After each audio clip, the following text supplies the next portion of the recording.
चलो भाई आ भगवान ने दर्शन करावड़ाया અને એમાં અરીસો ભાગ્યો છે રામદેવગીર મહારાજ અહીં આગળ હાજરા હાજર છે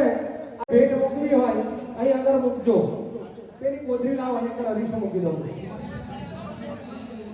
ઉપર કોઈ આવું નહીં આ કોથળીમાં અરીસાના દર્શન કરવાના જેથી કરી ભગવાન રામદેવગીર મહારાજ દરેકનું કાર્ય સિદ્ધ કરે અને ભગવાન અહીં આગળ હાજરા હાજર છે જો અરીસો પણ ભાગી ગયો તો દરેક જણ આવો અને ભગવાનના અરીસાના દર્શન કરી અને ભેટ કરવાનો દાન ભેટના ખાવું હોય તો ત્યાં આગળ બાળ ઘનશ્યામભાઈ માલો ઉભા છે ત્યાં આગળ ટેબલે છે